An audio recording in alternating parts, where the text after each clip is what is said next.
Olá, meus amigos, sejam muito bem-vindos ao meu canal. Eu sou Antônio Sanches, vamos para mais um vídeo de Direito Processual Civil. E nesse vídeo é o nosso quarto vídeo a respeito de recursos especial e extraordinário. Vamos lembrar um pouquinho o que a gente falou nesses 3 vídeos anteriores que trataram desse tema tão interessante e tão truncado na seara recursal. No primeiro vídeo, a gente viu a teoria geral desses recursos. A gente entendeu para que servem esses recursos. Diferentemente dos recursos lá das instâncias ordinárias, esses recursos servem para dar o balizamento a respeito da interpretação do ordenamento jurídico. No segundo vídeo, a gente analisou as hipóteses de cabimento, tanto do RE quanto do RESP, os chamados permissivos constitucionais, estabelecidos nos artigos 102, inciso 3 e 105, inciso 3 da Constituição. No terceiro vídeo, a gente viu a admissibilidade desse recurso. Ele é interposto, aonde ele é interposto, como que tramita a análise da admissibilidade no órgão aquo, no tribunal, e analisamos um requisito de admissibilidade que é específico do recurso extraordinário, que é a repercussão geral. O que falta a gente analisar agora? Esses recursos, eles são julgados para balizar o entendimento a respeito do ordenamento jurídico. Então, se houver uma multiplicidade desses recursos, estabelece-se um procedimento mais solene justamente para que tais recursos, o resultado de tais recursos, tenham a repercussão para o Brasil inteiro. Balizem o entendimento para esse Brasil inteiro, inclusive impedindo que outros recursos subam, como você viu lá no vídeo 3, que trata da admissibilidade. Ou seja, nesse vídeo, nós vamos analisar RE e RESP repetitivos. Me encontrem nas redes sociais e também no meu site. Mas, caso vocês não sejam inscritos ainda, é só dar uma clicada nesse quadradinho. Vocês não estarem inscritos no meu canal, ative as notificações. Toda semana temos vídeo novo. Ok? Então, vamos falar do recurso especial e do recurso extraordinário repetitivos. E a ideia é justamente essa que eu já te falei. Imaginem o seguinte: 1000 recursos especiais, 1000 recursos extraordinários, discutindo a mesma tese jurídica. Não faz sentido a STJ discutir a mesma coisa 1000 vezes. Ele julga 1, ou 2, ou 3. Decide, dá publicidade a isso. E essa decisão simplesmente vai ser aplicada. Este entendimento vai ser aplicado para todos os outros recursos. Quais outros recursos, Antônio? Aqueles outros recursos que discutem idêntica questão de direito. Okay? Discussão de tese jurídica. Então, para haver este procedimento mais solene, é preciso multiplicidade de recursos discutindo essa questão jurídica. Okay? A mesma tese. A mesma tese significa a aplicação das normas jurídicas para o mesmo tipo de fato. Tá? O ordenamento jurídico só pode dar a mesma resposta para a mesma situação fática. Às vezes, aquela lei não se aplica para um fato diferente da mesma maneira que foi aplicada por um fato anterior. Okay? É por isso que a mesma tese jurídica significa a norma aplicada para a mesma situação. Havendo multiplicidade de discussão daquela tese para aquela situação fática, nós temos o recurso repetitivo. Então, instaura-se o procedimento mais solene para esse julgamento. Okay? Quem faz a verificação de que existe multiplicidade? Isso pode ser feita pelo Tribunal de Justiça ou pelo Tribunal Regional Federal ou pelo STJ, no caso do RESP, ou pelo STF, no caso do RE. Então, a verificação da ocorrência de questões repetitivas a verificação da ocorrência da multiplicidade de recursos pode ser feita nos estados ou em Brasília. Agora, quem decreta que haverá este procedimento solene somente são STJ, para o caso do RESP, do recurso especial, e STF, para o caso do recurso extraordinário. Okay? Então, uma coisa é a verificação, né? Olha, existem recursos repetitivos. Outra coisa é a afetação, é a decretação deste procedimento mais solene. Okay? Então, vamos analisar primeiro como funciona quando o Tribunal de Justiça ou o Tribunal Regional Federal verifica que tem a multiplicidade e ele fala, olha STJ, olha STF, temos aqui uma questão repetitiva. Vamos analisar então a decisão de afetação, né? E a afetação é justamente essa decisão formalizando que haverá esse julgamento solene, quando essa afetação acolhe a iniciativa local. Então, como funciona? Bom, vamos imaginar no Tribunal de Justiça de São Paulo. Como nós já vimos lá no vídeo 3, sobre recursos especial e extraordinário, essa admissibilidade é feita pelo presidente ou vice. Aí ele verificou que existem muitos processos discutindo essa questão, separou 2 ou mais. Ok? Antônio, como é que ele escolhe esses 2 ou mais? Pela discussão, pela forma que tais recursos discutam a questão. Os mais abrangentes. Okay? E, obviamente, se ele entende que existe a questão repetitiva, ele vai suspender os processos naquele estado ou naquela região, se for Tribunal Regional Federal, processos que discutam o tema. Então ele fala, olha, existe aqui a questão repetitiva. Tenho 50, 100, 200 recursos especiais ou extraordinários discutindo essa questão. Então eu vou alertar o STJ ou o STF a esse respeito e vou suspender todos os recursos aqui no estado. Justamente porque, nas palavras do presidente ou vice do TJ ou do TRF, se a questão for afetada, já está tudo suspenso aqui. Okay? Até porque, se for afetada, a decisão de afetação vai suspender em todo o território nacional. Okay? Continuando aí, imaginem que E aí, eu chamo a sua atenção para o final, lá do vídeo 3. Que aquilo que eu falei lá na repercussão geral é exatamente a mesma coisa aqui.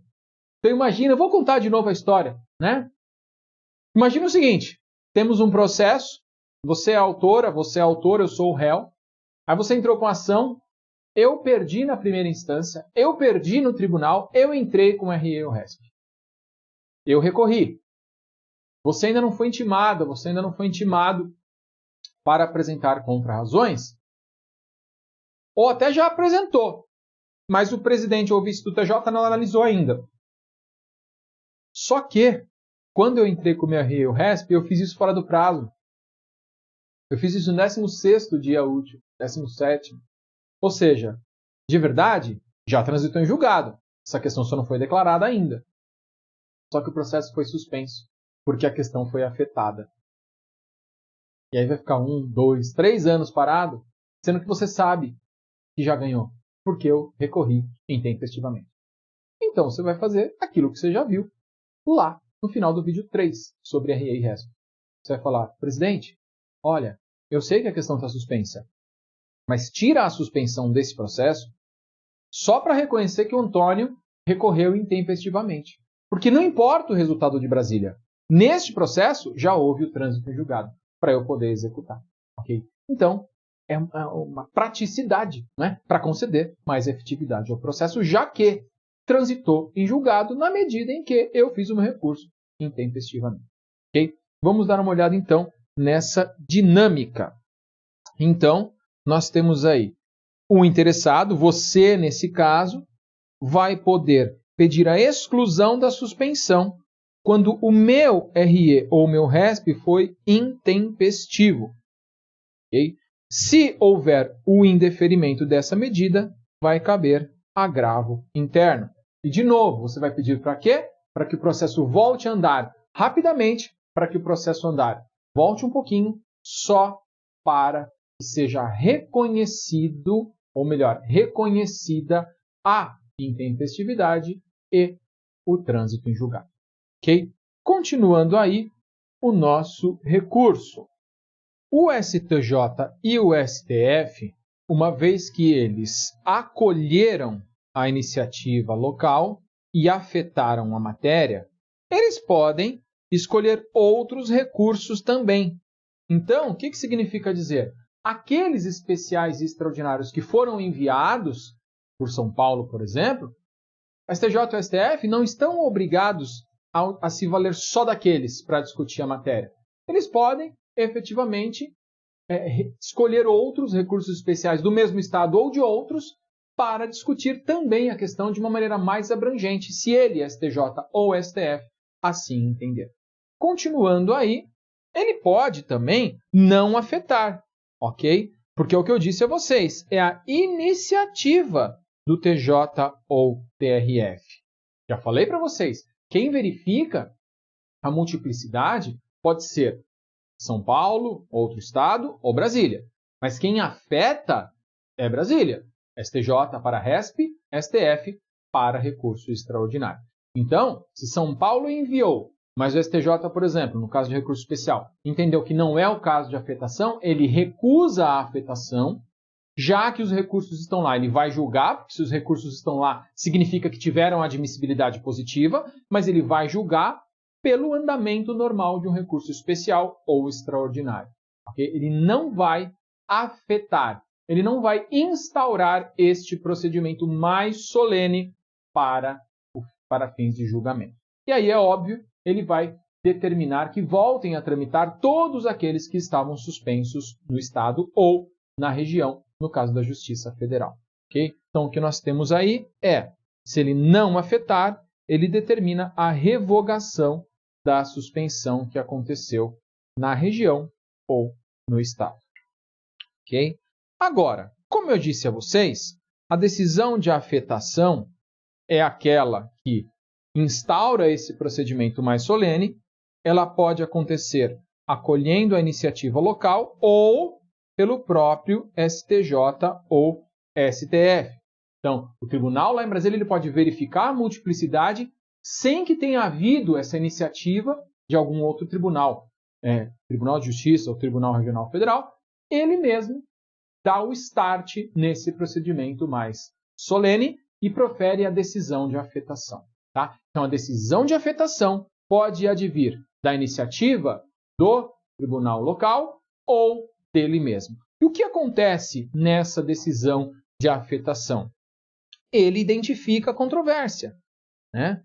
Então, ele vai deixar claro o que aquele recurso, o que aquela discussão jurídica vai tratar. Pode acontecer de mais de um ministro no STJ ou no STF, em mais de um recurso, são 2, 3 recursos especiais ou extraordinários, cada um com um relator diferente, e ele resolveu afetar. Então, pode acontecer a decisão de afetação em mais de um recurso para o mesmo tema, para a mesma discussão. Okay? É simples. A decisão de afetação gera prevenção. Então, se houver afetação por parte de mais de um ministro em mais de um recurso, o que primeiro afetou o tema está prevento, está vinculado a ser o relator daquele julgamento repetitivo. Ok? Então, a decisão de afetação gera prevenção, vincula o relator que a decretou ao julgamento da questão, e aí vocês já sabem, uma vez afetado, para tudo em território nacional. Okay? E, por óbvio, as partes dos processos suspensos deverão ser intimadas. Prosseguindo aí, pode acontecer do STJ ou do STF requisitar mais processos, okay, de outros tribunais, como eu já te disse, para analisar a questão de maneira mais abrangente. Só que pode acontecer desses mais processos, eles não têm só a questão afetada. Então, vamos imaginar que São Paulo, né, enviou lá um acórdão, né, um recurso especial ou recurso extraordinário. Né? Então, eu tenho lá RE ou RESP, interposto contra um acórdão de apelação. Eu tive lá o acórdão da apelação, foi interposto o RE e o RESP. Só que esse RE e o RESP, ele trata de duas questões. Então, da questão 1, que é a afetada, por isso que o processo foi para Brasília, e da questão 2, não integrante do tema afetado. Não integrante do tema afetado. Se isso acontecer, primeiro é julgada a questão repetitiva. Então, primeiro é julgada a questão afetada. Por quê? Porque a prioridade, axiologicamente falando, é o julgamento da questão afetada. Porque é o julgamento da questão afetada que vai resolver o problema em caráter nacional. Então, primeiro julga a questão afetada e depois julgam-se as questões que não estão afetadas, lavrando-se um acórdão para cada caso. Ok? Pois bem, foi feita a afetação. Então, deu-se o start neste procedimento mais solene, e aí todo mundo está sabendo que aquele tema jurídico controvertido, multiplicado, por isso repetitivo, está para julgamento de forma que gerará um precedente vinculante. Né? Você dá uma olhada lá no artigo 927 do Código de Processo Civil e também tem um vídeo aqui no canal tratando dos precedentes vinculantes. Então, foi dado o start, como é que isso vai acontecer? Também, da mesma maneira que a repercussão geral, isso é uma questão importante, por isso vai acontecer a atuação de amicus curiae, podem acontecer audiências públicas, são requisitadas, se o caso, informações dos tribunais, que a prestarão em 15 dias. Se for o caso, o MP se manifesta em 15 dias, e aí é feito o julgamento. Okay? É feito o julgamento do recurso, ou dos recursos, justamente para que o tribunal se posicione a respeito daquela controvérsia. E fixe uma tese que deverá ser aplicada para todos os outros processos que discutam essa questão. Ok? E aí, então, uma vez decididos os recursos, o acórdão é publicado. E aí, os processos, lembrem-se, estavam suspensos. Eles voltam a correr. Para quê? Justamente para aplicar o entendimento. Entendimento firmado no acórdão. Pois bem, como que esse entendimento é aplicado? Muito bem, se o processo está na vara, lembrem-se, os processos foram suspensos em território nacional, parou tudo. Aí o processo lá na vara que estava suspenso voltou a correr. Se ele não foi sentenciado ainda, a gente sabe que vai acontecer. Né? Se o autor sustenta na sua inicial um entendimento contrário ao que foi firmado no repetitivo, ele vai perder. Ok? Então, o que acontece? A parte pode desistir. O autor pode desistir. Porque quando ele entrou com o processo, ele não sabia que o entendimento firmado ia ser esse. Existia a dúvida. Agora ele tem a certeza que ele vai perder. Então, ao invés dele deixar o processo correr para tomar sucumbência ao final e ter essa questão ainda pendente, já sabendo que vai perder, ele pode desistir. E o código estabelece algumas regrinhas para essa desistência. Olha que interessante. Se essa desistência for antes da contestação, não tem sucumbência. Okay? Porque, efetivamente, nem houve a apresentação da contestação, não houve a instauração do contraditório, não houve o trabalho do réu. Agora, depois da contestação, vai ter sucumbência, porém, sempre no processo, em qualquer hipótese, independe de consentimento do réu. Porque você já sabe, oferecida a contestação, a desistência da ação só pode levar à extinção do processo se tiver o consentimento do réu. Aqui não. Se o autor, na sua inicial, pede algo que depois verificou-se contrário ao repetitivo, ele pode desistir sem a anuência do réu. Mas aí, é claro, haverá a sucumbência, por conta da contestação já apresentada. Tá? Mas vamos imaginar que o processo não está na vara, que o processo está no tribunal. Okay? Está lá no TJ ou no TRF. Você tem apelação já julgada com RE e RESP interposto. Tá? O que acontece? Esse RE e RESP, que já está interposto, ele será cotejado, comparado, né? Comparado com o repetitivo. Okay? E aí vai ser negado seguimento a esse RE e RESP se esse RE e RESP contraria o repetitivo. Ou seja, vou desenhar aqui para você. Então, imagina que você teve lá no TJ um acórdão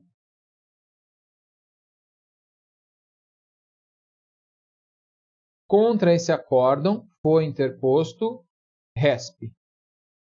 Esse RESP aqui. Tá? Só que este acórdão coincide com o repetitivo. Se este acórdão coincide com o repetitivo, esse RESP contraria o repetitivo. E aí, se esse RESP contraria o repetitivo, ele não vai ter sucesso. Ele vai ter o seu segmento negado. Negado com base naquilo que a gente viu no vídeo 3. Né? Lembra lá, inciso 1 do artigo 1030 do Código de Processo Civil. Se o RESP interposto contraria repetitivo, segmento negado. Não tem o que fazer. Não vai mandar o recurso para Brasília só para o STJ falar, olha, eu já falei a esse respeito no repetitivo. Okay? Continuando aí. Pode acontecer que TJ e TRF já julgado, com RE em RESP já interposto, então vamos desenhar para ficar igual. Então eu tenho lá o TJ, eu tenho um acórdão, contra esse acórdão foi interposto o RESP, ok? E aí foi publicado o repetitivo. Esse acórdão aqui vai contra o repetitivo. Opa! Se esse acórdão vai contra o repetitivo, significa que esse RESP aqui está a favor do repetitivo. E aí o que acontece? Este acórdão aqui, ele vai ser reformado com certeza. E aí acontece aquilo que eu já te falei lá no outro vídeo. Lembra? O presidente do TJ pega um RESP, olha para o acórdão e fala, ora, este acórdão contraria o entendimento repetitivo. Então, antes dele enviar esse RESP para Brasília, ele devolve este acórdão para a Câmara. Para a Câmara exercer o juízo de retratação, né? Efeito regressivo. E aí duas possibilidades se mostram.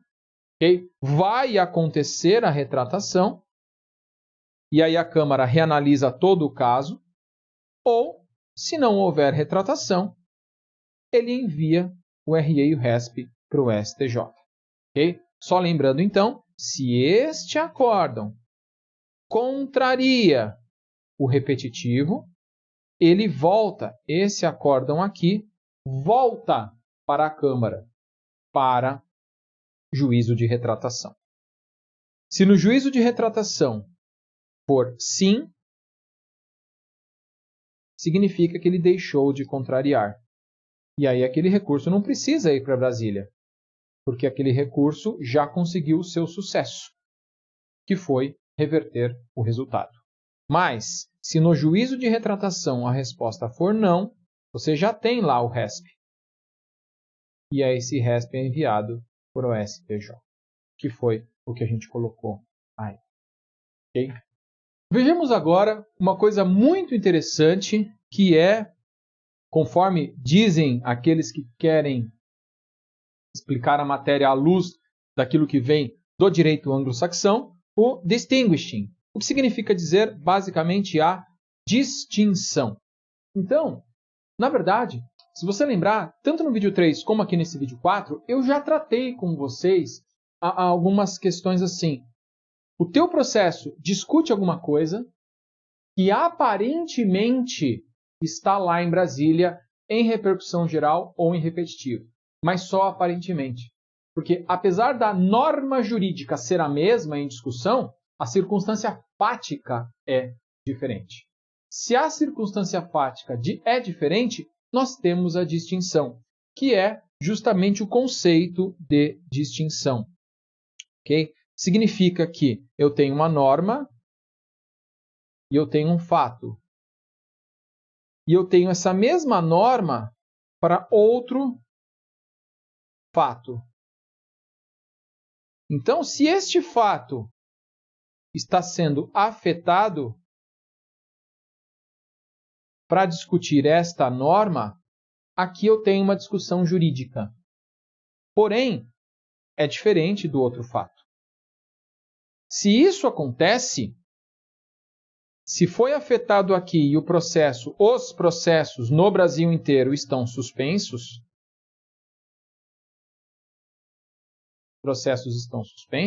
esses aqui têm que tramitar. Porque a tese é outra. Se a circunstância fática é diferente, a resposta do ordenamento tem que ser diferente. Por isso, a finalidade da distinção é obter o andamento destes outros processos. Se esse outro processo for o seu, então se no seu processo a circunstância fática for diferente daquela tratada num processo afetado, você vai pedir para o seu processo voltar a andar. Você vai alegar distinção. Você vai alegar que o seu processo, ainda que aparentemente trate da mesma coisa, em verdade não trata. Okay? Então você vai alegar distinção e, obviamente, a parte contrária vai ser intimada, porque é necessário, por óbvio, o contraditório para que essa decisão surta efeitos. Vocês sabem que não se pronunciará decisão alguma sem que a parte contrária tenha sido ouvida, princípio do contraditório. Okay? Então vamos analisar essa questão do distinguishing, da distinção. Primeira coisa é a competência. Quer dizer, para quem que eu alego distinção? Para quem que eu peço que o processo volte a andar? Vamos com calma. Se o processo está em vara, por óbvio, é ao juízo da causa. Né? Se o processo está no Tribunal de Justiça, por uma apelação, por exemplo, mas ainda não foi julgado. Como os processos hoje em dia são imediatamente distribuídos ao relator, ele tem um relator. Se ele não foi julgado, eu vou pedir a distinção para que o processo comece a andar, para que o processo retome andamento, eu vou pedir o reconhecimento da distinção para o relator. Às vezes, a causa está no TJ ou no TRF com apelação, só que já foi julgado. Se já foi julgado, das duas, uma. Ou tem RA e RESP interposto, ou está em prazo, ou, por outro lado, já transitou em julgado. Se transitou em julgado, não tem distinguishing, não tem nada. Agora, se ainda está sub judice, se está interposto ou em prazo para a interposição de RA e RESP, eu vou pedir para o relator do acórdão. Ok? Aí você fala, peraí, Antônio, relator da apelação, relator do acórdão, que negócio é esse? Lembrem-se, tá? Tem um vídeo aqui no canal que trata do processamento dos recursos no tribunal. Uma apelação, por exemplo. tem relator. Mas se o relator do recurso for voto vencido, ele não redige o acórdão. O que redige o acórdão é o primeiro voto divergente. É o que inaugurou a divergência. Por isso, essa diferença. Okay? Se não foi julgado, é o relator do recurso. Se já foi julgado, é o relator do acórdão, que pode ser o relator do recurso ou não. Se a causa está no STJ ou no STF, aí é simples. É o relator lá da causa no STJ e no STF. Okay? E aí, então, é feito o pedido de distinção, a alegação do distinguishing. Então, o seu processo está parado por força de uma afetação ou de uma repercussão geral.